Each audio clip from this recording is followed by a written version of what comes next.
Hello everyone, welcome to PW only IAS. दोस्तों, अगर हम बात करें आज के द हिंदू फ्रंट पेज की, तो आप यहाँ पे नोटिस कर पाओगे कि प्रधानमंत्री जी के द्वारा जो एयर इंडिया की जो फ्लाइट क्रैश हुई थी on the BJ medical college की जो हॉस्टल था, वहाँ पर इन्होंने विजिट किया। Plus at the same time आप सब लोग जानते होंगे कि ये जो पूरा का पूरा एयरक्राफ्ट था उसमें लगभग 1.25 लाख लीटर के आसपास एविएशन टरबाइन फ्यूल था। तो बहुत ही बड़ा हादसा यहाँ पे हमें देखने को मिला। हालांकि हमारा जो फ्लाइट डेटा रिकॉर्डर होता है, या जिसको पॉपुलरली ब्लैक बॉक्स के नाम से जाना जाता है, वो रिकवर कर लिया गया है। दोस्तों, जब हम बात करते हैं ना ब्लैक बॉक्स की, तो ध्यान रखना ये नाम भले इसका ब्लैक बॉक्स है, पर ये थोड़ा सा ऑरेंज कलर का हमें यहाँ पे देखने को मिलता है। इसमें क्या होता है, फ्लाइट का जितना भी डेटा होता है वो यहाँ पे इसको रिकॉर्ड कर लेता है। तो कहने का मतलब, क्या पायलट्स यहाँ पे इंटरेक्ट कर रहे थे, पायलट्स के बीच में क्या बातचीत हुई, उनकी यहाँ पर जो नीचे क्या डिस्कशंस उनकी हुई, बाकी कहीं ना कहीं और क्या तकनीकी खामियां आई प्लेन के अंदर, वो सारा का सारा डेटा यहाँ पे इसके अंदर होता है। तो हमें ये असेस करने के लिए कि वो जो फ्लाइट का टाइमिंग था उसके अंदर क्या इश्यूज आए, क्या कोई टेक्निकल फेलियर हुआ, उसको अंडरस्टैंड करने के अंदर हमें ये जो ब्लैक बॉक्स का जो फ्लाइट डेटा रिकॉर्डर है, ये बहुत बहुत ज़्यादा यहाँ पे मदद करने जा रहा है। बाकी आप यहाँ पे नोटिस कर पाओगे, ये जो डिटेक्ट किया गया या ये जो फाइंड किया गया, this was by the aircraft accident investigation bureau. And साथ साथ इसकी प्रॉपर इन्वेस्टिगेशन होगी। प्लस साथ में जो बोइंग है जिसने यहाँ पर इसको बनाया है, वो भी इस इन्वेस्टिगेशन का पार्ट होगा, ताकि ये देखा जा पाए कि किन कारणों की वजह से यहाँ पर ये फ्लाइट क्रैश हुई, व्हाट वाज द रीज़न, क्या उसका एग्जैक्ट कॉज था। कुछ लोग बर्ड हिट बोल रहे हैं, पर कईयों ने, एक्सपर्ट्स ने, उस बर्ड हिट को भी यहाँ पे एक तरह से उस थ्योरी को निगलेक्ट कर दिया है। कई लोगों का कहना था कि शायद इंजन फेल हुए हों, पर एक एयरक्राफ्ट के 2 इंजन होते हैं और सेम टाइम के ऊपर 2 इंजन फेल होना, इसकी पॉसिबिलिटी 1 in a billion के आसपास है। तो अभी हमारे पास कंप्लीट क्लैरिटी नहीं है कि किन कारणों की वजह से हुआ, क्या टेक्निकल रीजंस रहे, पर ब्लैक बॉक्स के ऊपर जब हम स्टडी करेंगे तो यहाँ पे हमें एक बेसिक आइडिया इसका यहाँ पे देखने को मिल जाएगा। बाकी अगर हम बात करें ना DGCA, directorate general of civil aviation, यहाँ पर इन्होंने फ्रेश गाइडलाइंस दे दी हैं to Air India's Dreamliner fleet. उन्होंने बोला है कि यहाँ पर आपको प्रॉपर सिस्टम चेक करना होगा, प्रॉपर यहाँ पर आपको इंस्पेक्शन करना होगा कंप्रेसर का, और भी जो अलग अलग एसिड सिस्टम होते हैं, ताकि कोई भी यहाँ पे दिक्कत ना हो। दोस्तों, डेट है आज की 14 जून 2025 एंड आप सभी का स्वागत है आज के प्रीलिम बूस्टर न्यूज डिस्कशन में। दोस्तों, प्रतिज्ञा दिवस के मौके के ऊपर आप सबने हमें ढेर सारा प्यार दिया एंड बहुत सारे बच्चे कह भी रहे थे कि प्रतिज्ञा दिवस के ऑफर्स एक्सटेंड होने चाहिए, एंड इनफैक्ट उन ऑफर्स को थोड़ा और अफोर्डेबल अगर बनाना पॉसिबल हो तो वो भी किया जाए। तो दोस्तों, हमारे अलग सर एंड सुमित सर के द्वारा ये इनिशिएटिव यहाँ पे लिया गया है, एंड आपके जो प्रतिज्ञा दिवस के ऑफर्स वो तो एक्सटेंड हुए ही हुए हैं, plus at the same time उनको फर्दर भी और यहाँ पे आप सबके लिए आसान बना दिया गया है। तो आप सब स्टूडेंट्स PD 1000 कूपन यहाँ पे इस्तेमाल कर सकते हैं, एंड उसके माध्यम से हमारे जितने भी PW ओनली ऐसे कोर्सेज हैं, उन सब के ऊपर आपको बहुत ही शानदार आपको ऑफर्स देखने को मिल जाएंगे। तो डेफिनेटली इन सब के लिंक्स नीचे डिस्क्रिप्शन में दिए हुए हैं, आप जाइए, इन ऑफर्स का आप डेफिनेटली आप बेनिफिट लीजिए। चलिए स्टार्ट करते हैं। पहला जो टॉपिक हमें डिस्कस करना है वो है आपका ग्लोबल जेंडर गैप इंडेक्स के बारे में। देखो, जैसा कि नाम से ही क्लियर हो रहा है ना, यहाँ पर हम बात करते हैं जेंडर गैप की, यानी कि मेल और फीमेल के बीच में कितना जेंडर हमें गैप देखने को मिलता है। अब वर्ल्ड इकोनॉमिक फोरम WEF के द्वारा हर साल ये रिपोर्ट यहाँ पे निकाली जाती है, ताकि हम अंडरस्टैंड कर पाएं डिस्पैरिटी ऑन 4 पैरामीटर्स। पहला है आपका इकोनॉमिक पार्टिसिपेशन एंड अपॉर्चुनिटी। इसका मतलब यही होता है कि सेम काम के लिए क्या मेल को ज़्यादा पैसा या इकोनॉमिक अपॉर्चुनिटीज मेल को ज़्यादा मिलती हैं। सेकंड है आपका एजुकेशनल अटेनमेंट, लिटरेसी रेट वगैरह हो गया। तीसरा हो गया आपका हेल्थ एंड सर्वाइवल, महिलाओं की स्पेशल नीड्स का ध्यान रखा जा रहा है या नहीं रखा जा रहा। चौथा है आपका पॉलिटिकल एम्पावरमेंट, क्या टॉप मोस्ट पोजीशंस के अंदर या अलग अलग पॉलिटिकल पोजीशंस के अंदर महिलाएं हैं या नहीं हैं, या उनका रोल है या नहीं। ये अपने आप में 4 फैक्टर्स अपने आप में डिसाइड करते हैं कि किस कंट्री की क्या रैंकिंग होगी। दोस्तों, अगर हम बात करें हमारी भारत की रैंकिंग की, तो भारत पिछले साल 129 पोजीशन पे था ग्लोबल जेंडर गैप इंडेक्स के अंदर। अब हम 2 पायदान यहाँ पे नीचे गिर गए हैं, एंड अब हमारा रैंक यहाँ पे 131 हुआ है। देखो, वैसे ओवरऑल अगर हम बात करें ना, हमारा स्कोर इंप्रूव हुआ है, पर बाकी देशों ने हमसे ज्यादा तेजी से प्रोग्रेस किया है। ऐसा मत समझना कि हमने पहले से खराब काम किया है, नो, हमने पहले से बेटर काम किया है, पर बाकी देशों ने हमसे भी बेटर काम किया है, तो उनकी रैंकिंग हमसे ज्यादा तेजी से इंप्रूव हुई है। दैट इज द रीजन कि हम ओवरऑल रैंकिंग के पायदान में हम यहाँ पे नीचे गिरे हैं। ठीक है, तो बाकी आप यहाँ पे नोटिस कर पाओगे वर्ल्ड इकोनॉमिक फोरम के द्वारा जो मेथोडोलॉजी फॉलो की जाती है उसमें एक कंट्री का स्कोर 0 से 1 के बीच में दिया जाता है, जहां पर 1 का मतलब होता है फुल पैरिटी, मतलब कि मेल और फीमेल के बीच में कोई फर्क नहीं है, दोनों को पूरी तरह से बराबर ट्रीट किया जाता है। पर जितना वो 1 के पास में होता है उतना ही मतलब उनके बीच में गैप ज्यादा हमें देखने को मिल जाता है। तो कंट्रीज में आउटकम्स के ऊपर यहाँ पे फोकस किया जाता है, ना कि डेवलपमेंट के लेवल के ऊपर। कहने का मीनिंग क्या, अगर कोई गरीब देश भी है ना, पर अगर वहां पे महिलाओं और पुरुष के बीच में इक्वालिटी है तो उसकी रैंकिंग ज्यादा अच्छी हमें यहाँ पे देखने को मिल जाएंगी। तो स्कोर का मतलब यही होता है कि कितना उन्होंने जो फर्क था, the distance between the parity दोनों के बीच में था, उसको कम करके एक तरह से पैरिटी की तरफ हम ले आए, उनको इक्वालिटी की तरफ यहाँ पे हम लेकर आए हैं। तो आप ध्यान में रखिएगा कि ये जो रिपोर्ट है ये प्रोग्रेस समय समय के ऊपर यहाँ पे देखती है कि कैसे ईयर ऑन ईयर यहाँ पे एक कंट्री ने यहाँ पे प्रोग्रेस करी है। तो एक प्रॉपर हमारे पास फ्रेमवर्क हो जाएगा एंड इससे नेशन काफी कुछ यहाँ पे सीख सकते हैं। अब दोस्तों भारत की बात करें कि भारत ने कैसा किया है इन चारों पैरामीटर्स के ऊपर। पहला अगर हम बात करें इकोनॉमिक पार्टिसिपेशन एंड अपॉर्चुनिटी की, तो यहाँ पर हमारा स्कोर 0.9 परसेंटेज पॉइंट बेहतर हुआ है। Plus at the same time जैसे आपका लेबर फोर्स पार्टिसिपेशन रेट था वो बड़ा है हमारा, मतलब पिछले कई सालों के मुकाबले यहाँ पे, मतलब पिछले 2-3 साल से स्टडी है, पर उससे पहले के सालों के मुकाबले ना हमने बेटर किया। जैसे पहले हमारा LFPR लगभग 30-35% के आसपास हुआ करता था, तो वहां से हमने काफी अच्छा काम किया है। आप सब लोगों को मैंने कई बार LFPR समझाया है। लेबर फोर्स पार्टिसिपेशन रेट का मतलब वो होता है कि टोटल कितनी ऐसी महिलाएं हैं या जो या तो काम कर रही हैं या काम ढूंढ रही हैं, ठीक है ना। अदरवाइज महिलाओं को जब हम बोल देते हैं कि आपको काम करने की कोई जरूरत नहीं, आप घर पे बैठो, तो उससे हमारा लेबर फोर्स पार्टिसिपेशन रेट कम होता है। पर लेबर फोर्स पार्टिसिपेशन रेट अब ठीक है हमारा, ठीक है 45.9, बट डेफिनेटली मेल्स के मुकाबले ये काफ़ी कम है। बाकी इसके अलावा अगर हम बात करें एजुकेशनल अटेनमेंट की, तो आप यहाँ पर नोटिस कर पाओगे कि यहाँ पर लगभग बराबर है महिलाओं और पुरुष के बीच का, जो एक तरह से उनके बीच में इक्वालिटी है, क्योंकि यहाँ पे आपका स्कोर आया है 97.1%। तो अब महिलाओं को भी मौके दिए जाते हैं पढ़ने के, ठीक है ना, टर्शियरी एजुकेशन एनरोलमेंट भी बढ़िया हुआ है। तो that is why there is a good parity between male and female in educational attainment. बात करें दोस्तों हेल्थ एंड सर्वाइवल की, यहाँ पर हमने पहले से बेटर किया है। जैसे for example sex ratio and birth, health life expectancy, इन सब चीज़ों की वजह से चीज़ें बेहतर हुई हैं। पॉलिटिकल एम्पावरमेंट में अगर हम बात करें तो यहाँ पर एक कमी देखने को मिल रही है 0.6 पॉइंट्स की। जैसे फॉर एग्जांपल अगर हम बात करें महिलाएं जो पार्लियामेंट में हैं, पहले वो 14.7% हुआ करती थी, अब वो 13.8% हो गई हैं। मिनिस्टेरियल रोल्स के अंदर पहले महिलाएं 6.5% थी, अब वो 5.6% हो चुकी हैं। तो यानी कि ना अगर हम कंपैरिजन करें 2019 के मुकाबले के, तो अब हमें यहाँ पे कम महिलाएं मिनिस्टेरियल रोल्स पे देखने को मिलेंगी। That is why political empowerment में हमें एक कमी देखने को मिल रही है। बाकी अगर हम साउथ एशियन रीजन की बात करें तो यहाँ भाई बांग्लादेश ने बहुत अच्छा काम किया है चारों पैरामीटर्स के रिगार्डिंग। बाकी और देखना चाहते हो तो भूटान का रैंक 119, नेपाल का 125, श्रीलंका का 130। इसके बाद यहाँ पर आता है भारत एट 131 पोजीशन, मालदीव्स फिर 138 एंड पाकिस्तान और भी पीछे है 148 पोजीशन के ऊपर। And in fact Pakistan is on the lowest of the world economic forum global gender gap report. बाकी इसके अलावा अगर आप दुनिया भर के आप ट्रेंड्स देखना चाहते हो तो हमने कोविड-19 पैंडेमिक के बाद काफ़ी तेज़ी से एडवांसमेंट करी है। 68% लगभग हमारा जो गैप था वो हमने यहाँ पे फिल कर दिया है। पर फिर भी अगर हम ऐसे ही मेहनत करते रहे तो 123 साल भाई और लगेंगे महिलाओं और पुरुष के बीच में इक्वालिटी लाने को। तो बहुत लंबी अभी लड़ाई यहाँ पे लड़नी है ताकि दोनों के बीच में इक्वालिटी यहाँ पे पूरी तरह से आ पाए। साथ में ही अभी तक कोई भी ऐसी इकॉनमी नहीं है जिसने यहाँ पर कंप्लीट जेंडर पैरिटी को अचीव कर लिया है। हालांकि आइसलैंड ने 90% से ज़्यादा यहाँ पे गैप को फिल कर दिया है। तो आइसलैंड पिछले 16 साल से टॉप पे चल रहा है in the global gender gap index. फिर उसके बाद फिनलैंड, नॉर्वे, यूके, न्यूजीलैंड आपको देखने को मिल जाएंगे। महिलाओं देखो 41% ग्लोबल वर्कफोर्स का हिस्सा है, पर कहीं ना कहीं टॉप मोस्ट पोजिशन के ऊपर सिर्फ 28% ही हैं। तो यानी कि महिलाएं काम तो करती हैं पर उनको सबसे ऊपर वाले पोजीशन तक पहुंचने के मौके यहाँ पे नहीं दिए जाते। जिन स्टूडेंट्स ने सोसाइटी क्लासेस ले ली हैं वो जानते होंगे कि हम इसको ग्लास सीलिंग इफेक्ट के नाम से जानते हैं। एक इनविजिबल सीलिंग होती है जिसके ऊपर महिलाएं यहाँ पे उसको क्रॉस नहीं कर पा रही हैं। Plus at the same time regional results की बात करें तो नॉर्दर्न अमेरिका यहाँ पे लीड कर रहे हैं रैंकिंग्स के अंदर। इसके साथ ही साथ ग्लोबल जेंडर पैरिटी जो है वो 4.8 परसेंट पॉइंट्स बढ़ी है एज कम्पेयर टू 2006, जो कि एक अच्छी बात है।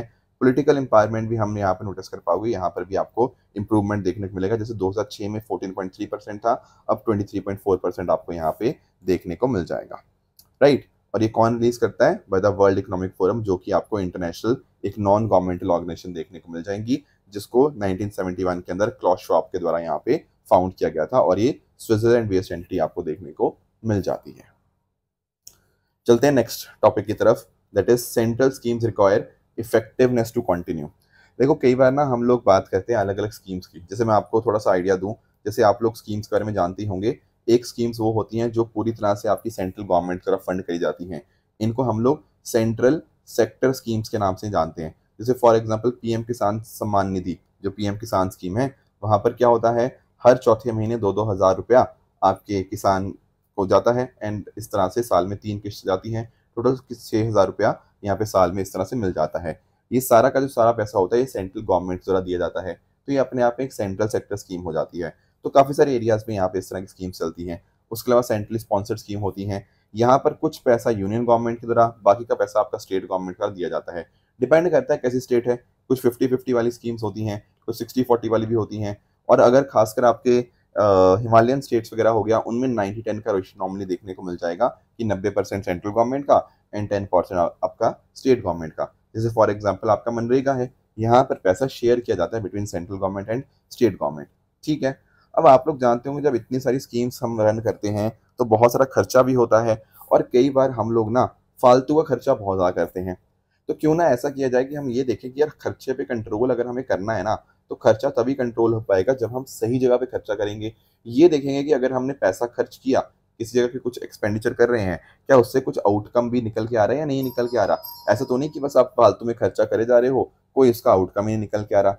तो दैट इज वाई यहाँ पर सेंट्रल स्कीम्स के अंतर्गत कोशिश ये करी जा रही है कि उनको प्रॉपर ढंग से हम इवेल्युएट करें कि क्या रिजल्ट आया और क्या नहीं आया। जैसे फॉर एग्जाम्पल जो आपकी सेंट्रल सेक्टर स्कीम्स होंगी ना, उनके लिए थर्ड पार्टी वैल्यूएशन होगा, यानी कि एक तीसरी इंडिपेंडेंट पार्टी वो देखेगी कि भाई जो पैसा इस्तेमाल हुआ सही जगह पे हुआ इस्तेमाल या नहीं हुआ, क्या वाकई उससे कुछ आउटपुट निकल के आया या नहीं निकल के आया। एंड वो जो स्कीम्स जो सेंट्रल गवर्नमेंट और स्टेट गवर्नमेंट आपस में मिलकर कर रही हैं, that is centrally sponsored scheme, वहां पर नीति आयोग इवेल्युएट करेगा उन स्कीम्स को। एंड जहां लगता है कि नहीं यार सही खर्चा नहीं हो रहा या खर्चा करने से कोई फायदा नहीं हो रहा, उन स्कीम्स को फिर हम कहीं ना कहीं हम उनको रोक देंगे या उनमें कुछ चेंजेस करने की कोशिश करेंगे। तो ऐसी total 54 central schemes and 260 centrally sponsored scheme इनको रिव्यू किया जाएगा, एंड पॉजिटिव रिजल्ट्स चाहिए होंगे। अगर मान लो स्कीम्स तभी कंटिन्यू हो पाएंगी अगर कुछ उनकी रिपोर्ट पॉजिटिव आएगी, उन्होंने अपने गोल्स को यहाँ पे अचीव किया होगा। तो उनकी ज़रूरत, उनकी क्लियर नीड होनी चाहिए स्कीम को कंटिन्यू करने की। Plus at the same time schemes के लिए एक सनसेट डेट होगी, सनसेट मतलब एक एंड डेट हुआ करेगी कि कब वो स्कीम एंड हो जाएगी। ऐसा नहीं कि कंटिन्यूसली चले जा रही है चले जा रही है। इंपॉर्टेंस के हिसाब से उन सब चीज़ों को यहाँ पे देखा जाएगा, तो कई स्कीम इससे इफेक्ट होंगी इस सनसेट डेट की वजह से। Plus at the same time आप लोग जानते होंगे कि हमारा जो 16th फाइनेंस कमीशन का जो साइकिल है वो 2026 से लेकर, यानी कि 1 अप्रैल 2026 से लेकर 31 मार्च 2031 तक रहेगा, है ना। तो ये जो 5 साल का टाइम होगा 16th फाइनेंस कमीशन साइकिल का, इसमें ये देखा जाएगा कि इन 5 सालों के लिए जो भी हम पैसा देंगे किसी स्कीम को, वो पिछले ना 3 साल की हम एवरेज देखेंगे। मान लो एक एवरेज आ गया, मान लो एवरेज आ गया कि हम इस स्कीम के ऊपर 1 करोड़ रुपया खर्च करते हैं, तो ये जो 5 साल के लिए जो स्कीम होगी ना, इसके ऊपर 5.5 करोड़ से ज़्यादा यहाँ पे खर्चा नहीं किया जाएगा। जो भी पिछले सालों का एनुअल एक्सपेंडिचर था ना, उसका 5.5 टाइम से ज़्यादा यहाँ पे नहीं दिया जाएगा फॉर दोज 5 ईयर्स। तो ऐसा ना हो कि एक स्कीम को बहुत ज़्यादा पैसा मिल जाए और एक स्कीम को बहुत कम पैसा मिले, इसको इंश्योर करने के लिए यहाँ पर ये चीज़ करी जा रही है। Plus at the same time अगर किसी मिनिस्ट्री को लगता है कि नहीं यार उसको एक स्कीम के लिए कुछ ज़्यादा पैसा चाहिए, तो वो कर सकती है, पर उसको किसी दूसरी स्कीम के ऊपर यहाँ पे पैसे को कम करना पड़ेगा, खर्चे को प्रॉपर जस्टिफिकेशन देनी पड़ेगी। तो फ्लेक्सिबिलिटी दी गई है, पर उसी लिमिट के अंतर्गत, मतलब कि आपको इतना पैसा दे दिया, इसमें अगर आपने एक स्कीम को इतना पैसा ना देके थोड़ा सा ज्यादा पैसा देना है ना, कोई बात नहीं आप दे लो, पर उसको यहाँ पे किसी दूसरी स्कीम से कट करना पड़ेगा। साथ ही साथ अगर हम बात करें, यहाँ पर सारी की सारी स्कीम्स जो होंगी वो एक स्ट्रिक्ट बजट के अंदर यहाँ पे काम करेंगी। जो भी आपका फाइनेंस कमीशन का पूरा साइकिल होगा वो अप्रूव्ड अमाउंट से ज़्यादा यहाँ पे नहीं जाना चाहिए। बाकी आउटले कितना है वो आपके लाभार्थियों की संख्या के ऊपर होगा, कि मान लो अगर किसी स्कीम में ज़्यादा बेनिफिशरीज हैं तो वहाँ पर ज़्यादा पैसा दिया जा सकता है, राइट। अगर मान लो नंबर ऑफ बेनिफिशरीज बढ़ जाते हैं जितना हमने सोचा था, तो उस केस में मिनिस्ट्रीज को अप्रूवल लेना पड़ेगा फ्रॉम डिपार्टमेंट ऑफ एक्सपेंडिचर, जो कि मिनिस्ट्री ऑफ फाइनेंस के अंतर्गत आता है, ताकि वो यहाँ पे अपने बजट को इंक्रीज कर पाएं। तो स्पेंडिंग उसी तरह से होगा अपने बजट के हिसाब से, प्लस अगर मान लो कोई पैसा आप खर्च नहीं कर पाए इस साल, कोई बात नहीं, उसको अगले साल आप खर्च कर लेना, पर वो लिमिट के अंदर ही आपको यहाँ पे देखने को मिलेगा। तो बहुत यहाँ पे कोशिश करी जा रही है कि फालतू खर्चों को कम किया जाए और पैसा आपका सही जगह पे खर्च हो। So that is why effectiveness के ऊपर यहाँ पे ध्यान दिया जा रहा है। नेक्स्ट दोस्तों हमारे सामने जो टॉपिक है वो है regarding the AUKUS submarine agreement. अब ऑकस का मतलब आप जानते होंगे, ए से आपका ऑस्ट्रेलिया, यूके से आपका यूनाइटेड किंगडम एंड यूएसए से आपका यूएसए। तो ये है आपका ऑकस सबमरीन एग्रीमेंट। ये कोई नया एग्रीमेंट नहीं है, ये 2021 के अंदर अनाउंस हुआ था, बल्कि अब यहाँ पे यूएसए क्या कर रहा है, इस पर्टिकुलर ऑकस को यहाँ पे रिव्यू द्वारा यहाँ पे किया जा रहा है कि क्या ये सही है, क्या क्या कुछ चेंजेस की रिक्वायरमेंट है। तो ये जो आपका 2021 के अंदर अनाउंस हुआ था, नोटिस करना ये अपने आप में बहुत ही खास हो जाता है तो ये ट्राइलैटरल, क्योंकि तीनों देश यहाँ पे इन्वॉल्व हैं। प्लस इसका मेन जो पर्पस था वो चाइना को काउंटर करना है in the Indo Pacific ocean. ध्यान से मैं समझाता हूँ, इसके दो पिलर्स अगर आपने समझ लिए ना, वहीं से आपको पूरी क्लैरिटी हो जाएगी। इसका जो पिलर 1 है वो है आपका न्यूक्लियर सबमरीन्स फॉर ऑस्ट्रेलिया। अब आप लोग जानते होंगे कि यार देखो, सी के अंदर अगर आपके पास न्यूक्लियर सबमरीन है तो आपकी इफेक्टिवनेस बहुत ज़्यादा बढ़ जाती है, क्योंकि न्यूक्लियर सबमरीन की अंडर वाटर कैपेबिलिटीज बहुत ज़्यादा अच्छी होती हैं, इनको बार बार सरफेस पे आने की ज़रूरत नहीं पड़ती, तो इस वजह से इनको डिटेक्ट करना बहुत ही ज़्यादा मुश्किल हो जाता है। तो चाइना को काउंटर करने के लिए न्यूक्लियर सबमरीन बहुत ज़्यादा इंपॉर्टेंट बन जाती हैं। एंड आप नोटिस कर पाओगे, न्यूक्लियर सबमरीन आज के समय केवल 6 देशों के पास ही है, और ऑस्ट्रेलिया 7वां ऐसा देश बन जाएगा जिसके पास न्यूक्लियर सबमरीन यहाँ पे हो जाएंगी। एंड इनफैक्ट अगर हम बात करें ना, यूएसए ने आज तक जो न्यूक्लियर सबमरीन हैं वो केवल और केवल यूके को दी थी। यूके के बाद ऑस्ट्रेलिया यहाँ पे पहला ऐसा देश बन जाएगा जहां पर यूनाइटेड स्टेट्स ऑफ अमेरिका इसको यहाँ पे ये टेक्नोलॉजी शेयर करेगा। तो आप अंडरस्टैंड कर पाओगे कैसे ये सारा सिस्टम वर्क करेगा। तो 2032 तक क्या होगा, इस तरह से ऑस्ट्रेलिया के पास 3 second hand Virginia class submarine यहाँ पे हो जाएंगी। फिर बाद में क्या होगा, यूके और ऑस्ट्रेलिया आपस में साथ में मिलकर नई न्यूक्लियर पावर्ड सबमरीन मॉडल के माध्यम से इनको को डेवलप करेंगे। थोड़ा इसका पार्ट यूके के अंदर, थोड़ा ऑस्ट्रेलिया के अंदर यहाँ पे इस तरह से इसका बनेगा। बाकी इसके अलावा सेकेंड पिलर भी है इसका, that is military technology collaboration. यहाँ पर आपका आर्टिफिशियल इंटेलिजेंस हो गया, अंडर सी रोबोटिक्स हो गया, लॉन्ग रेंज हाइपरसोनिक मिसाइल्स हो गया, इनके अंतर्गत यहाँ पे ऑकस के माध्यम से कोलैबोरेशन होगा इन 3 कंट्रीज के अंतर्गत, राइट। तो ये है आपका ऑकस। इससे चाइना काफी ज्यादा देखो चिंतित था, इनफैक्ट फ्रांस भी थोड़ा चिंतित था, क्योंकि फ्रांस को लगा कि यार ऑस्ट्रेलिया को जो वो मिलिट्री वेपन्स बेचता है उसमें कमी हमें देखने को मिल सकती है।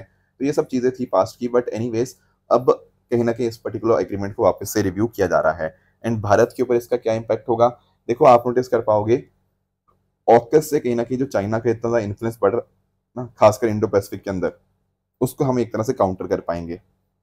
इसका बेनिफिट इंडिया को मिल सकता है। प्लस साथ ही साथ भारत भी कोशिश कर सकता है ऑकस पिलर T2 के अंतर्गत इन देशों के साथ कोलैबोरेट करना, क्योंकि उसके अंदर आपका artificial intelligence, cyber security, under sea robotics, ये सब अलग अलग जो आपकी टेक्नोलॉजीज है ना, इनमें इंडिया भी साथ में मिलकर यहाँ पे काम कर सकता है आगे फ्यूचर के अंदर। इससे देखो एक खतरा भी है। खतरा पता क्या है, कि ऑस्ट्रेलिया की मिलिट्री कैपेबिलिटीज बहुत ज्यादा बढ़ जाएंगी, एंड उससे हो सकता है कि ऑस्ट्रेलिया इस पूरे रीजन का यहाँ पे लीडर उभर के सामने आए, एंड उससे इंडिया को भी अपना डिफेंस मैकेनिज्म को वापस से रीअसेस करने की यहाँ पे जरूरत पड़ जाती है। नेक्स्ट आते हैं अगले टॉपिक पे, that is exercise Khan quest के बारे में। दोस्तों जब हम बात करते हैं ना एक्सरसाइज खान क्वेस्ट की, तो आपको ध्यान में रखना है कि ये मंगोलिया की एक्सरसाइज है। स्टार्ट तो ये 2003 में हुई थी। उस समय के ऊपर ये यूएसए और मंगोलिया की आर्म फोर्सेस के बीच में थी। उस समय क्या थी, ये बायलेटरल इवेंट, बट समय के साथ यानी कि 2006 के बाद ये एक मल्टीनेशनल एक्सरसाइज हमें देखने को मिल जाती है। तो अब 20-25 से भी ज्यादा देश ऐसे होते हैं जो यहाँ पर इस एक्सरसाइज के अंदर पार्टिसिपेट करते हैं। तो भारत की आर्मी भी डेफिनेटली इसमें पार्टिसिपेट कर रही है, उलान बटार आपका मंगोलिया के अंदर इस पर्टिकुलर एक्सरसाइज खान क्वेस्ट के लिए। तो इस तरह से टोटल इसका 22nd आइट्रेशन हमें यहाँ पे देखने को मिल रहा है। इससे कहीं ना कहीं साथ में काम करने की क्षमता हो गया, मिलिट्री रेडनेस हो गया, पीस ऑफ सपोर्ट ऑपरेशंस के समय के ऊपर, ये सारी चीजें देखने को मिलेंगी। Plus at the same time ये जो एक्सरसाइज है ये फिजिकल फिटनेस के ऊपर, joint planning, joint tactical drills के ऊपर यहाँ पे मेजरली फोकस करती है। ध्यान रखना मंगोलिया के बारे में रिगार्डिंग एक्सरसाइज खान क्वेस्ट। अगला जो हमारा टॉपिक है वो है यूरेशियन ऑटर के रिगार्डिंग। दोस्तों ये जो यूरेशियन ऑटर जो कि आप पिक्चर में यहाँ पे देख पा रहे होंगे, पहला ऐसे माना जाता था कि शायद ये कश्मीर वैली के अंदर खत्म हो चुका है, पर नहीं, अभी यहाँ पर इसको रिसेंटली यहाँ पे देखा गया इन श्रीगुफवाड़ा साउथ कश्मीर के अंदर का जो आपका लिड्डर रिवर है। लिड्डर रिवर के बारे में आप जानते होंगे, ये दरअसल में आपकी झेलम रिवर की यहाँ पे आपको एक ट्रिब्यूटरी यहाँ पे देखने को मिल जाएंगी, ठीक है ना। तो जम्मू कश्मीर की कश्मीर वैली के अंदर है। एंड इनफैक्ट ये जो लिड्डर रिवर है ना, ये जो पहलगाम है उसी के ऊपर यहाँ पे लोकेटेड आपको यहाँ पे पहलगाम देखने को मिल जाएगा।